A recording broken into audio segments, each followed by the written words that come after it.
Okay, rolling, yeah? Hey. All right. Welcome back, ladies and gentlemen, to another episode of Vendors Table. I'm MC Midday. Today we are joined by Palangfat of Sophia Caris Events.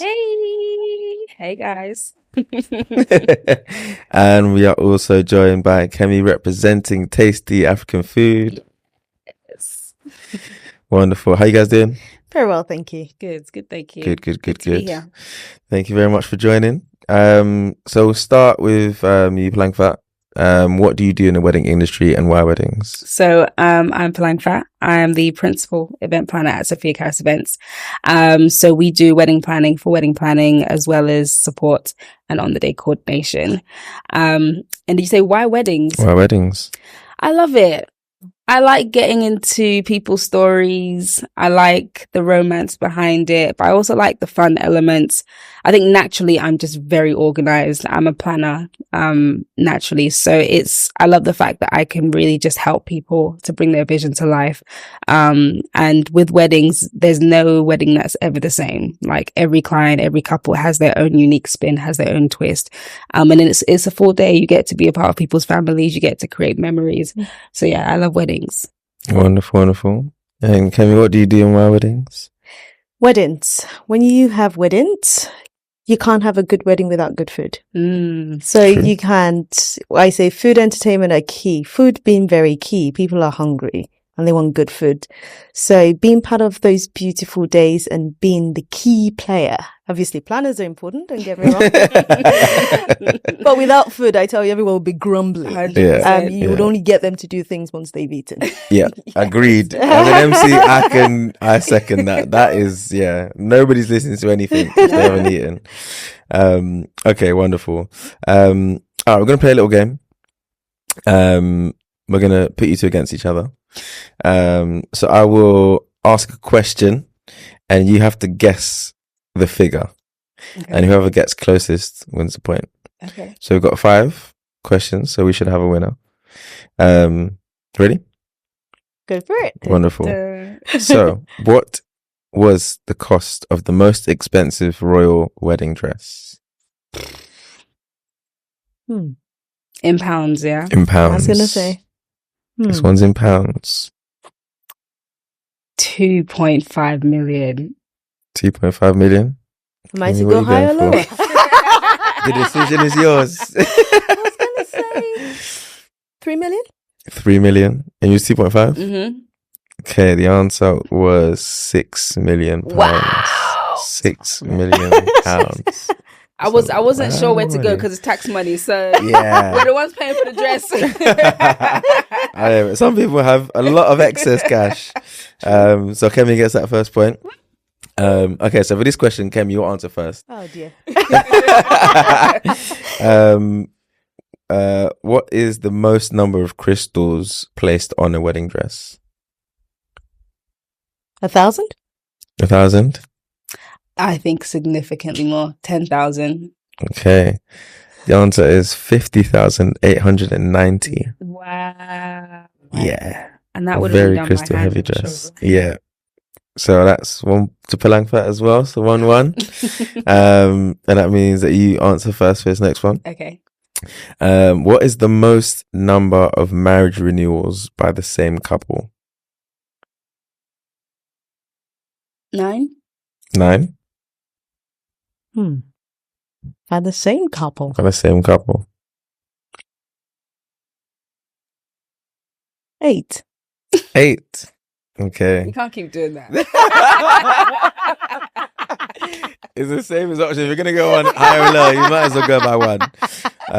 You never know. Well, the answer is 101. What? Yeah, in Nashville, America. Americans are... Yeah, they're just extra. Yeah. How many years were Very they married extra. for, by the way? Do you know? I don't know. That would be interesting. 101. That would be interesting. Maybe like every couple of months. Yeah, it must have been Come like... on, baby, let's I think go down every to the 6 altar. months. It's ridiculous, though. That's a lot of renewals. So yeah, that one's Palangfat. So 2-1 to Palangfat now. Right, she's winning. She is. This one, Kemi, you'll answer first. What is the age of the oldest man to get married? Age of the oldest man, 100. 100. Palangfat, which way are you going? People have lived long, so I'll say Oh, you didn't say in the Bible. No. Yeah, on No, no. Earth, no more people. let's go with 110. 110. Okay. The answer is 103. Ah. So Who is Kemi the just gets it. You should have taken her tactic and gone 101. I should have. Oh, okay. So 2-2. So this is the decider. Palangfat, you got answer first for this Okay, one. cool. Age of the oldest woman to get married.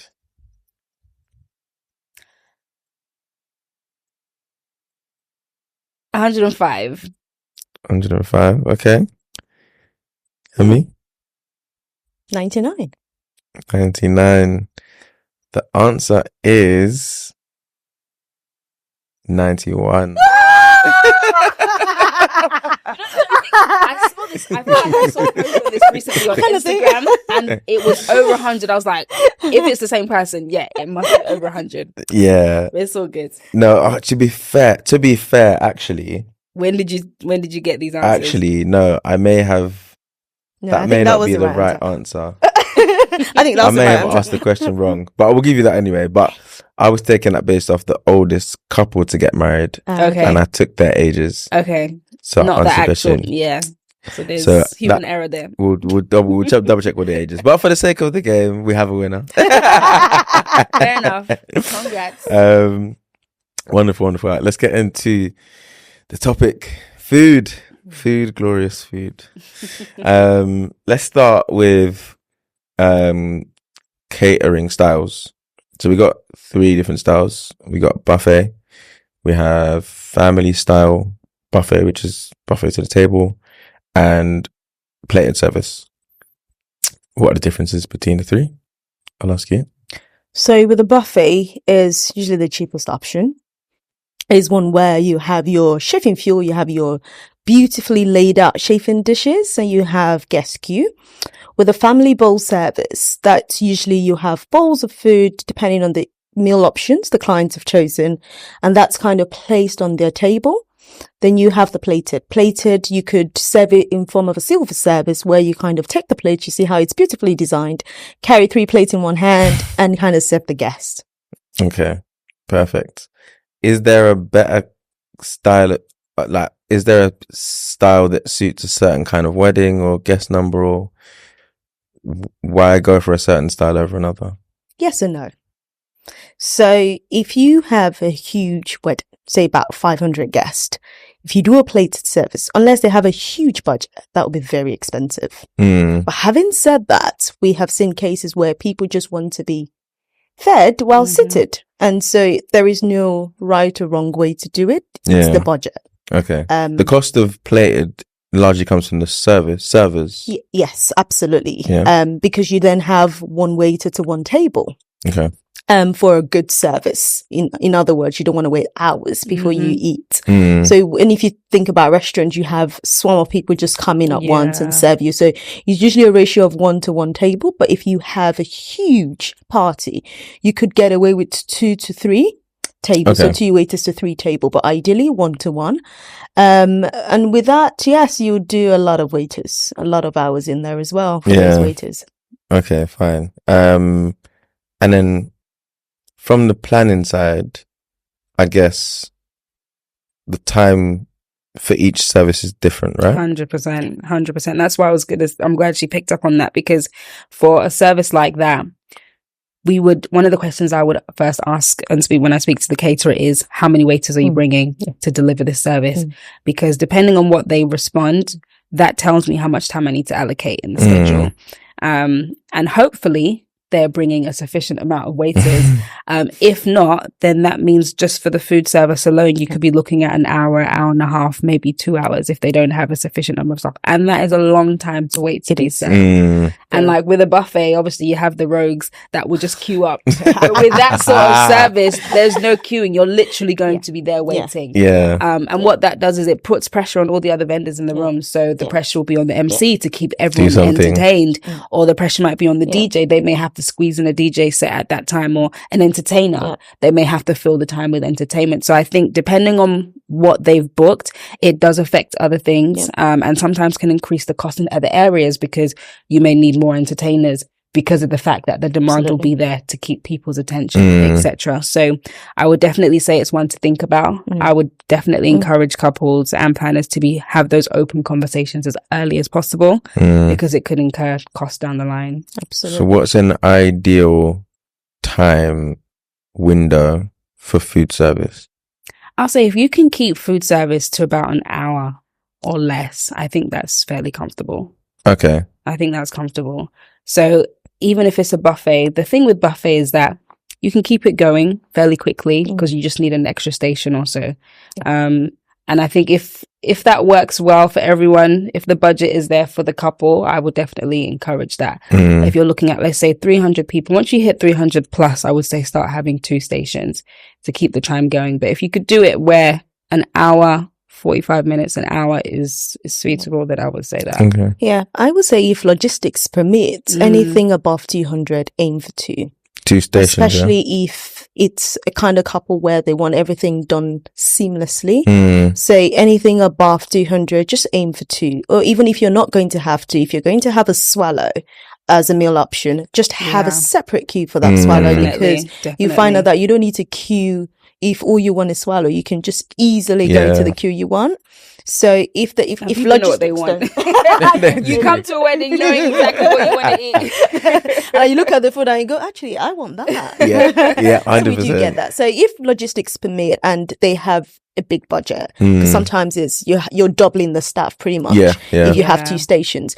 And it's not just the waiters. You're thinking about how the food is continuously topped up. So bear in mind that you don't want to get to a party where the food is almost done. Or you're topping up and you find out that what you're topping it up is cold. So we don't do that. So we have enough staff to top up.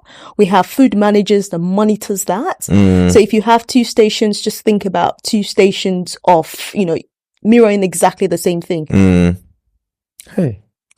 And imagine there needs to be jollof rice at each station. Absolutely, jollof Not rice. that one queue has this. Exactly. And one queue You'll have to mirror exactly It's the same thing, isn't it? And then the setup has to be mirrored as well because it's part of their decor. You do a lovely setup and people love it. And that's what's going to be captured at the beginning. So it's not going to be as easy as you think, but when you have a huge party like that, but again, we work with one, depending on the budget. We work with one as well. Yeah, we have, and that's the important thing. Wherever the budget is there, we do what we can for them, isn't it? Absolutely. So talk about staffing levels, cost differences. It's the smile for me. I know, right? It can be. I think, because obviously, I feel like there's this number thrown around that food service now starts from like 35 or 40 pound per head, and I don't know whether that's misleading or whether it's true or whether it's obviously based on certain things, but obviously there's different factors that affect the price. Absolutely. It's a fair number. I think it's a fair number, but again, I think it depends on what selections you're making. Because obviously you would know some caterers say, okay, let's say they give you a list of 10 and they say, okay, pick 6 from this. If you're like, oh, but I want actually 7. Oh, no, actually, let's throw in the lamb chops. So 8. So it's also depends on the selections that you choose as well. Okay. That has an effect on the price. So if, let's say, you just went for the standards of jollof rice, fried rice, chicken, assorted meat, coleslaw, then that's going to be fairly affordable. When you now start adding the mac and cheese, the sea bass, the prawns, the this, the that, the price has to go up. Absolutely, it has to go up. And that's what I was going to pick on. It's not like for like. So even if you were to compare caterers around, you couldn't really do that because you have to look at the caterer you're working with and go, okay, this is Tasty, for instance. Okay, what are the meal options? We have 8 options to choose from. So you have your starters, you have your main, then you have your dance hour meal, and you have the drizzle tasty dessert that it does. So it's a case of, okay, I want to combine all that, but you cannot compare like for like in that respect. But going back to your question in terms of cost, yes, you could have ranging from 30 plus for a buffet, But then when you start thinking of the complexity of plated, then you should be adding a markup of at least 15% on that one. Because you have to factor the staff, the number of guests. But again, if the food option is limited, it may even work out better. So you can't have everything. Like with a plated service, it has to be limited. Yes. Otherwise, it gets too complex. The options, yeah. I mean, you haven't seen people order jollof rice, fried rice, and then amala again. How are you going to eat all of that? It doesn't work. Doubling up on plates as well. Exactly. So you could, when you do those plated service, you limit those options. When you limit those options, it becomes seamless. It becomes easier to manage. Another thing on that point as well that I can definitely testify, even with working, we did an event not too long ago, is one of the things I loved when they arrived is they went straight to work, which is great for a planner. And I could really see the time that they were putting towards the setup. And I'm not even trying to blow your trumpet because you're here, because I told you on the day, they had like floral arrangements in between each of the chafing dishes. The names of the food items were clearly labeled. It wasn't just a handwritten that someone just quickly did in the kitchen. It was clearly presented. They had QR codes for those with allergies. All of that was very orderly and it was presented well. So me personally, as a planner, those are the things I look out for, because when I'm speaking to a couple, especially if I know that they're very key on details, I can say, yes, this may be their price, but this is the value that they're bringing to the day. So it's not just the food, it's how they presented the food. It's how friendly the staff are. You know, sometimes you go to a wedding, you say, oh, I want 2 spoons of jollof rice, and they just give you, you know, they do this thing. But if the staff... We've been there. We're even scared to ask for more food because of their face. Do you know what I mean? But are the staff friendly? Did they arrive on time? Did they adhere to the guidelines that were in the contract? Or is the couple going to get charged because they used the fridge and they weren't supposed to? Do you know what I mean? So sometimes the price actually reflects the value, the professionalism, and the quality of the staff as well as the food on the day. So sometimes that's why it's more expensive. Okay. I wanted to ask about, talking about or the prep that goes into it. Is majority of the food cooked prior or on site, or? No, a majority of it depends on the meal. So if you have the usual rice, majority of it is cooked. Yeah. And then we preserve the quality. It's cooked shortly before the event and we transport it to the event. Now, when you talk about evening food or the starters, that is made on site. Okay. And that's served fresh. So nothing compares to Tasty's African Puff Puff. No, don't even go there. Nothing compares to Tasty's African Puff Puff. So, and that's one of the canapés we don't like serving cold. Yeah, that's got to be hot fresh. On site. Yeah. And then you come back for more. No, it's true. Okay, and then I was going to say, okay, canapés. We'll go to canapés. No, we'll come back to canapés. What time? Because as an MC, I know that when I'm doing my thing, if people haven't eaten, there's no point. They ain't going to be paying attention to me whatsoever. Yeah. And I'm always conscious that when I get a timeline sent to me, one of the first things I look at is like, cool, how soon after starting are we doing food? How long is a good, like, where would you look to put food on a timeline? Depends on the day. It depends how early the couple have started. Sometimes they might have a 10 o'clock ceremony. Sometimes they might have a 1 o'clock ceremony. So it really depends on the flow of the service. But one thing I always try and do, because I understand food, like people can get really hangry, is I always try and encourage couples, especially if there's a large amount of people, have a cocktail hour. Yes, there's a cost involved, but it creates a better experience for your guests. Anything can happen on the day. Anything can happen on the day. But if they have that element of food and drinks, it ties you over, it buys you time, and it buys you favor with your guests. So I always encourage couples to have something, some sort of refreshments for the couple. It doesn't have to be expensive. You don't have to pick like 10 cocktails or 10 mocktails, but let them have something. Then let them be seated. Let the entrances start. Let the MC have a bit of some time to get the guests warmed up. And then we start. I actually did a wedding, this is probably 3 years ago, where they had a cocktail hour, yes. But once guests were seated, we went straight to buffet. and the couple hadn't actually walked in. So the couple and the bridal party went straight downstairs to have their food. They had like their own intimate lunch downstairs. And I was like, when the bride told me first, I was like, oh, and she was like, yeah, that she did it. And she loved the fact that the bridal party and the bride and groom got to have their own time together and to actually reflect on the day. Because if you think about it, the bridal party don't see each other till we get to the church. And there isn't that opportunity for them to really mingle and chat apart from when they're taking the pictures. So again, everybody came in, found your seat. We started straight to buffet. And then about we timed it, maybe 10 to 15 minutes before the end of the buffet.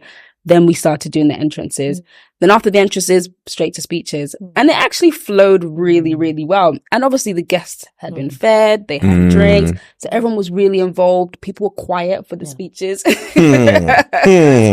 is a thing.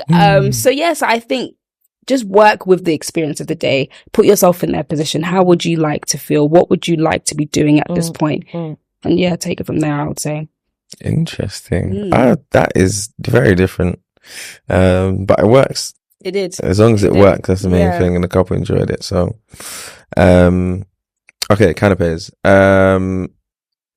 Yeah, like I said, canapés, I think are very important because they buy you that time, especially if guests have been there from whatever time it is early, and they're not going anywhere else for food. Like they're going to be on site. If it's all happening in one place, they're going to be on that one site. So it's something to give. What would you recommend around canapés?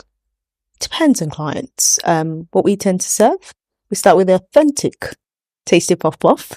We have puff puff, we have spring rolls, we have prawns, we have all sorts. We have mini pies in all forms. Meat, fish, chicken, very conscious of vegetarian options as well. Whatever we do, there will be a selection regardless of your dietary requirement. We're able to still make whatever the guests want. So it's a wide spread of canapés that we offer. And do you recommend like a particular number of of options or?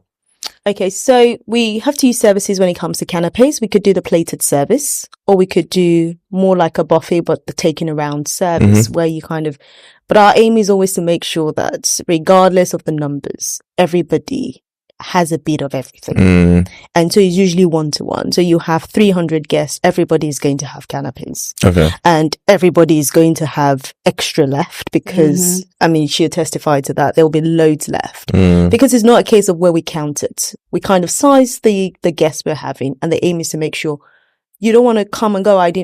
People start fighting. Oh, I don't have this. No, it's there. Everyone would have. And if it's not enough, we'll make more. Because you make it fresh. It's that easy. Yeah. Because we make it fresh. Exactly. Makes sense. Okay. Wonderful. And that's even another, just to pick up on that. This is why it's important, I think, for, like caterers and planners or any vendor that they to work well with the coordinator. Yeah. We are important. In terms of just, we keep the day going. We keep the schedule going. We can easily let you know, actually, we need to keep going. We need more food. Or we can advise the waiters, go to the back. Yeah. Like people at the back haven't had, because that always happens. They come and wait by the door where they see them coming out from. And once they come out on the tray, boop, boop, boop, boop, boop, within minutes, it's gone. Yeah. Whereas we have people on site to be able to direct you as to go to the back, or actually, can we take it around? Let's cut this corner and go through the room, or go here to make sure everyone has it. Or even there's times where you have to delay service. Something has happened. Not everyone has reached the venue or the reception venue at the time expected. So rather than you frying up and getting things ready, we might say, okay, actually, let's delay by 10 minutes. Let's delay by 15 minutes. So that communication is key to make sure that food is not wasted, to make sure it's fresh, and to make sure that people enjoy it once they do arrive. Yeah. I had a point at the back of that, but I completely forgot it. I think going back to canapés, what we'd usually do is would have at least one waiter to 25 guests. Okay. So you could therefore have, so depending on how many guests you have, so you're not waiting for that one person to come back before we serve. No, it's usually 1 to 25. So you can literally have 4 or 5 people, depending on the number of guests, take out canapés at the same time. That's good. Okay. And you got a range. Yeah. I was going to ask, so obviously you make stuff fresh. Yes. What about if there's have you done a venue where there's no kitchen? Yes. Well, there was a kitchen, but you can really use the kitchen. Fine. So again, this is part of the due diligence we do, especially when we work with planners. We do ask, what do we have access to? For certain venues that we may not even have planners, we would visit sites and see what it's like. Because it helps us preserve the quality of the food. Yeah. And so for those, there's certain canapés we will not recommend because you just don't want it to be, some canapés can be served cold and they're perfectly fine. But some canapés can get a bit, not to the best of quality, and so you tend to move away from that. Things like prawns can be served cold, it doesn't matter. Pies can be served cold, even puff can be served, it won't be cold, it can be warm, because we have what we can use to preserve the temperature as well. Even spring rolls, depending on how you do it. So we have had, in fact we had one last week, we didn't have a kitchen, we didn't even have a kitchen. Yes, we didn't have a kitchen. We got to the hall, we're like, okay, let's make it work. Yeah. And we made it work. It was a beautiful wedding. Yeah. They had the canopies in the garden and it worked. It's just a case of, okay, let's map out logistics where we're going to stay and conceal ourselves. Yeah. So that no one sees exactly how this is going, but make sure everybody eats and they get the right service as well. So we have had venues where there were no kitchens. Wow. I always find that so miraculous. Literally, like, I remember I did an event a few years ago, and they were supposed to have done a renovation. So by the time that the couple actually did the visit, they had promised the couple that there would be like a new kitchen by the time the wedding came round. Then COVID happened, it got delayed. And I'm convinced the venue knew at a certain point that they would not do that renovation, but they didn't tell all the couples that they would not actually be doing the renovation. So they told the couples that there is a space for a kitchen, but didn't, I think, itemize specifically. So I remember when I went for the visit and I was like, so where's the kitchen? It was literally just a huge room. Wow. Oh, yep, we've just renovated it. We've got new floors. But where are the appliances? Where is the silver? And they were like, so that's for the caterer to sort out. And we were like, okay, so this isn't what was agreed when the couple booked this venue. And then we literally had to start from scratch to work with the caterer because she wasn't able to make the site visit to say, well, this is what we have. So you need to make it happen. So in the end, she had to cook some stuff off site and then she had to do some warming on site. But yeah, that no kitchen stuff is miraculous. And I like you said, I've seen caterers pull it off and I'm thinking, how did you do it? Yeah. But yeah, there's a way that they do it. With kitchens, one of the things that you'll usually say is you do your due diligence like we do, because what if you're not allowed to use certain appliances and you have worked everything around, I'm going to use this when I get there. So we do those due diligences. What are we allowed to use? What can we bring? What can we not bring? From an electrical point of view, certain venues will tell you, you can't plug this, you can't use this deep fryer, you can't use that. So we kind of find ways around, okay, how can we improvise this? What can we do to make this happen? And so those are the kind of due diligence we do with venues, when we work with planners, and when we just plan the food as well, when the couples want specific food, and we just work around that. So for instance, you say you want to have a bula, right? But you're not allowed to cook a bula there. I've seen people like make it and then put in chafing dishes. Nah, I have seen people do that. That one, I want to see the fire that you cook this thing with. So those are the things where we go, no, this has to be done on site. Yeah. It has to be hot. That's a bula. Yeah. You can't have a bula without it steaming hot. It's not even good. It's not even having after that. But again, going back to the point we made before, this is why these are things that are included in the cost. Yes. When you're getting your quotes from caterers, it's not just the food. Exactly. It's the experience. Yes. It's the decisions. It's the ability to adapt to a variety of situations. Those are the things that you can't buy, and you can't write that on an invoice. Correct. My experience over X amount of years. Yeah. Like, so sometimes a couple has to make the investment in the knowledge of and the expertise of the vendors. And that's what will save your day. Yeah. Because you might work with someone who is very, very cheap and you're like, this fits our budget. Great. But on the day, they don't have the experience to handle anything. Or, unfortunately, maybe the guest food is cold or they've covered the fried rice. So there's no fried rice that day. Everything is smelling. Everything is slimy. Yeah. That £50 that you thought you saved, you'll wish that you spent it. Absolutely. You're paying for experience. So you can never you can't put money to it. No, you can't. You're talking decades. It makes a big difference. I've seen. We span across 2 decades, That's wild. Amazing. 2000. You can't That's beat that. wild. Yeah, no, you can't. And I think I've been at a wedding where a guest came up to me and said, "This fried rice is off." Dear. I've gone to tell the planner. We've both gone to the fried dear. rice. It was to pack that station up and go, and it's like, Do you Money know what? wasted. So I think also as caterers, one of the things that we're very conscious of, seasons. What you cook in winter Yeah. and what you cook during summer, you have to be very conscious of how you preserve the quality of the food. Winter, that fried rice could probably be okay. I could tell you maybe it's summer. yeah, You cook fried rice summer and you cover it. It will go off quite quickly. Yeah. Compared to winter, you'll be fine. yeah, You will be fine. And then there's certain venues that tell you you can't leave food beyond certain hours outside. So these are things that, as caterers, we're very mindful of. yeah, And so you want fried rice? Okay, then we know, fried rice, fresh, done and dusted. It can be cooked. You have an event 7 p.m. and you've cooked the fried rice 6 a.m. in the morning. Hello? It doesn't work. yeah, So yeah. season of the year is also very important when you talk about certain types of food. I wasn't aware of that. Yeah. Or when they contract bookings out to someone. Oh, no, we don't do that. Yeah. Everything is authentic, is Yeah, affordable. It's good. Come I to had taste a wedding where I had a wedding where they contracted some of the food to someone else, and everything that other dear. person made, if you had it, you had problems the next day. Yeah. We had a hashtag. No. We did. So again, these are the decisions that you learn over time. Wow. And again, this is why experience matters. Absolutely. Yeah. And you don't want a situation where Nigerian caterer is sued. Come on. Everybody is hustling to make ends Yeah, meet. we can't be And so the bringing last people thing you down. want to is someone suing you because they ate your food. Mm. So, and that's certainly one thing we don't do. Yeah. Health and safety is very key. Yeah, it's Think got about to you be. being in Sainsbury and then the news comes out the next day. No, it's not on. Yeah. So it's 100% for us, health and safety. Wonderful. That's what we like to hear. Absolutely.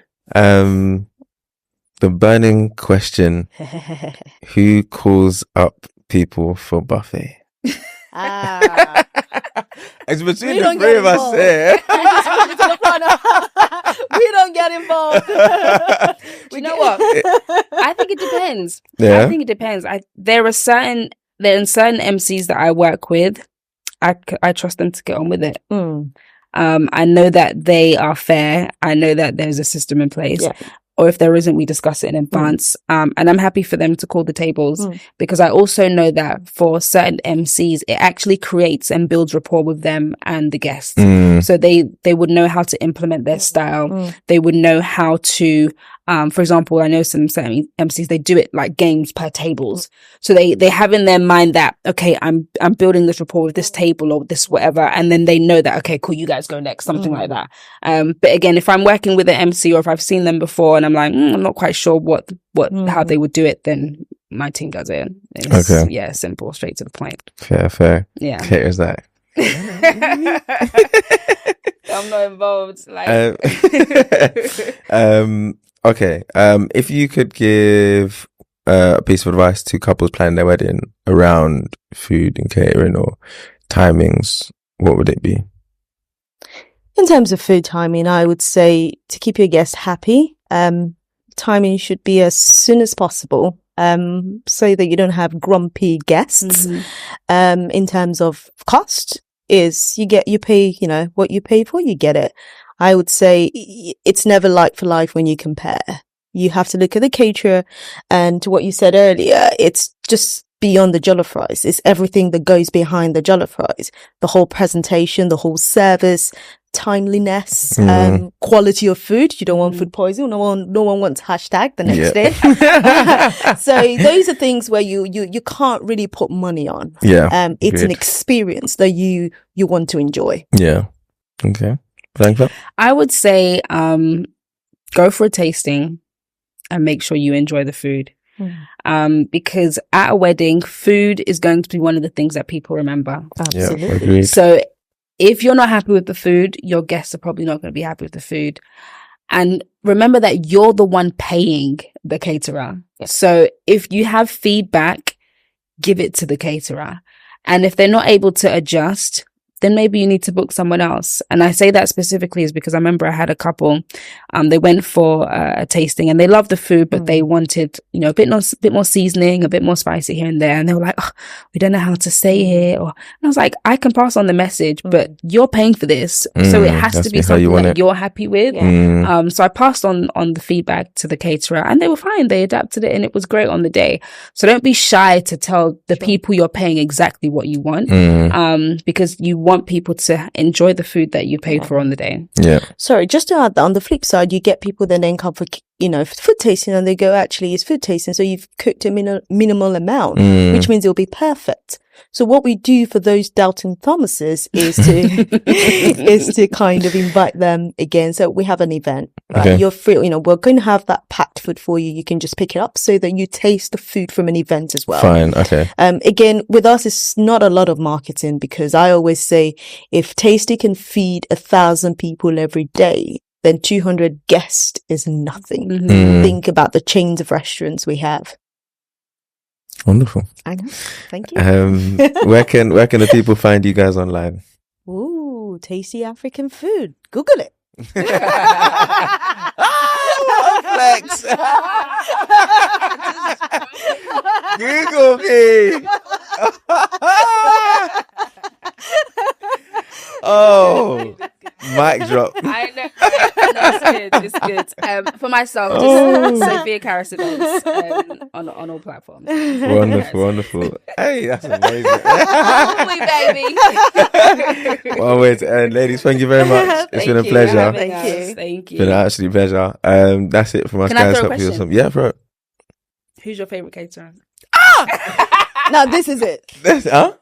Who's your favorite caterer? Who's my favorite caterer? I haven't tasted your food. You didn't bring me any sample. You haven't tasted Tasty? I've never tasted Tasty. I live in undisclosed location. No, I need to. When next are you here? You need to get a package. On a more serious note, yes, we'll package. We'll talk. Yeah, you haven't tasted I've never it. tasted I Tasty. just shop with free food. You haven't tasted it? I haven't tasted it. No way. I haven't tasted it. I should have said it earlier, innit? No, we need to arrange. Taste is in the pudding. I need to verify. You have to. I need to verify. You have to. To verify. Wonderful. I look forward to it. We're gonna arrange that. See how he didn't answer the question. Sorry, I don't remember. Yeah. Sorry, it's breaking up. Right, no offense. He hasn't tasted Tasty, right? Viewers, he hasn't tasted. So the taste is in the pudding. When he does do the tasting, then he can judge. Indeed. Hopefully you don't ask me that question again. Oh, it's been a pleasure, guys. You can find us on YouTube, Spotify, and Apple Podcasts. Join us next time for some more fun. Thank you. Bye.